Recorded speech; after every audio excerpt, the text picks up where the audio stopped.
11th admission 2026-27 तर संपूर्ण विद्यार्थ्यांसाठी ज्यांचाही आतापर्यंत नंबर लागलेला नाही आहे किंवा ज्यांना आवडीचे कॉलेज मिळालेले नाही आहे तर तुमच्यासाठी आनंदाची बातमी आलेली आहे। तर बघू शकता स्पेशल राऊंड 4 होणार आहे, याबद्दलची संपूर्ण जी अपडेट आहे साईटवर उपलब्ध झालेली आहे। तर उद्यापासून ज्या विद्यार्थ्यांचा नंबर लागलेला नाही आहे किंवा ज्या विद्यार्थ्यांनी आतापर्यंत प्रवेश घेतलेला नसेल ते विद्यार्थी स्पेशल राऊंड 4चा फॉर्म भरू शकतात। तर स्पेशल राऊंड 4ची संपूर्ण इन्फॉर्मेशन साईटवर उपलब्ध झालेली आहे, म्हणजे उद्यापासून तर 24 तारखेपासून तुम्ही स्पेशल राऊंड 4साठी फॉर्म भरू शकता। तर त्यामध्ये नवीन रजिस्ट्रेशनसुद्धा होऊ शकते।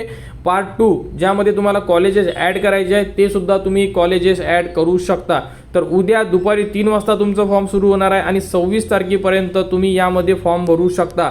तर आतापर्यंत भरपूर असे विद्यार्थी होते की जे विचारत होते की सर स्पॉट राऊंड होणार का, तर स्पॉट राऊंडची अजूनपर्यंत गरज नाही आहे।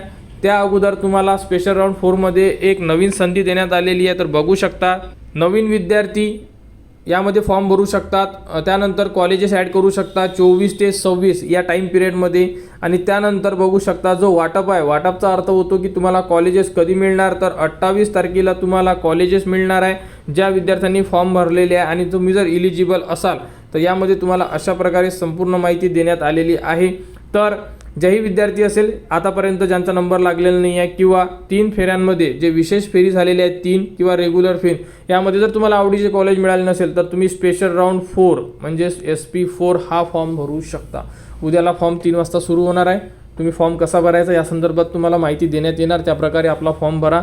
तर आतापर्यंत यानंतरसुद्धा हेच सांगतो आहे की आता जे राऊंड होणार या राऊंडची इन्फॉर्मेशन कोणालाच नसणार आहे, फक्त 11th ॲडमिशन डिपार्टमेंट जसे जसे आपल्याला आता वेळापत्रक देत राहील त्या प्रकारे आपले समोरचे राऊंड होत राहणार।